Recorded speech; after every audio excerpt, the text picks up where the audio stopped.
This is take one for the week of October 6th. This is Bishop Craig touching down in Lansing before heading off to Mackinac Island.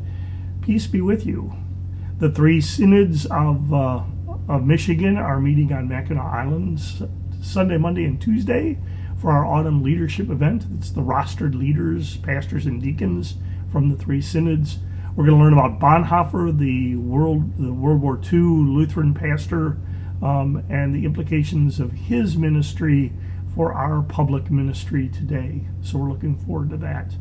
And then I head back to Lansing on Wednesday for a couple of appointments, and then I'm hoping to spend the rest of the week doing writing.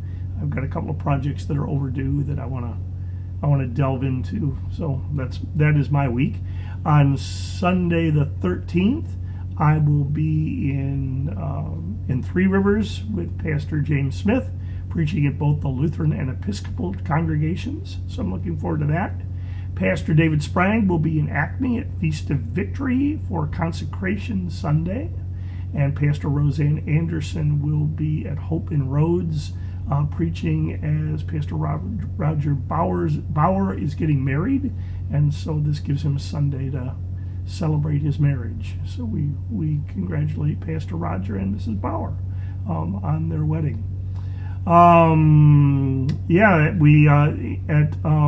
In Big Rapids, in Emmanuel in Big Rapids, this week, Pastor Jack Farah begins as the contracted pastor at Trinity in Manton this week the 13th. Pastor Ruth Overdeer begins as the contracted pastor at Trinity in Manton, and at Bethany in Northport this week, the 13th, Pastor Chris-Ann Tim begins her call as the pastor. Her installation will be the 27th of October. So some good things happening. The readings for this Sunday, if you look at them, they're the story of the healing of Naaman, the Syrian general, and the healing of the 10 lepers. And it's really, you could have some fun doing a sermon that says kind of obey and you will be healed. Obey and you will be healed. When Naaman finally gets around to doing what he's told, his leprosy is gone. And the 10 lepers, they do what they're told. Jesus says, go and show yourselves to the priest. And on the way they're healed.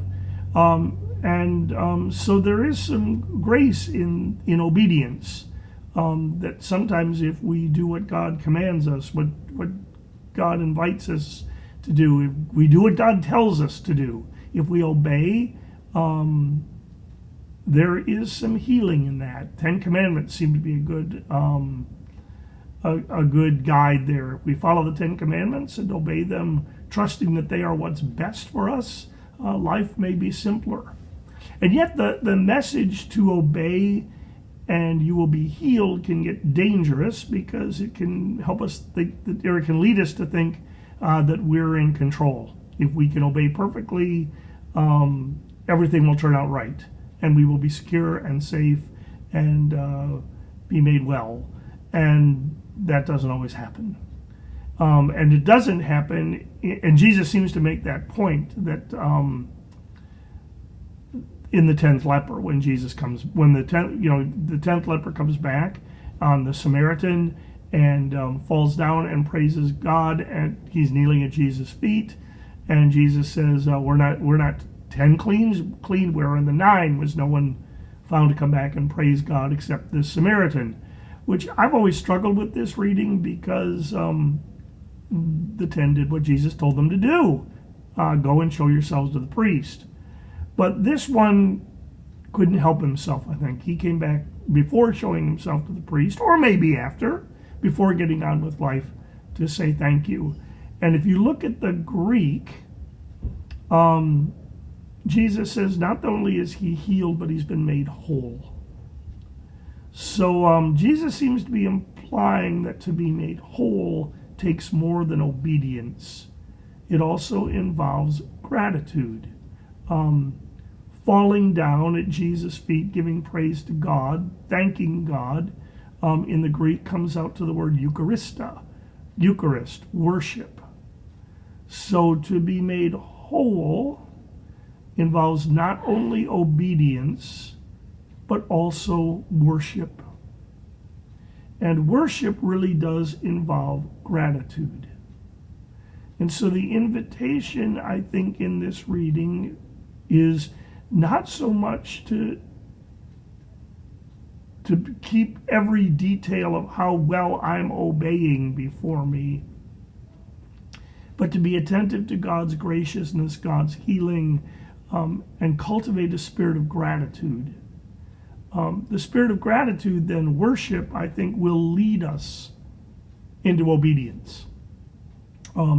Because if we obey, trusting that God is doing what's best for us, then being attuned to God doing what's best for us will lead us to obey.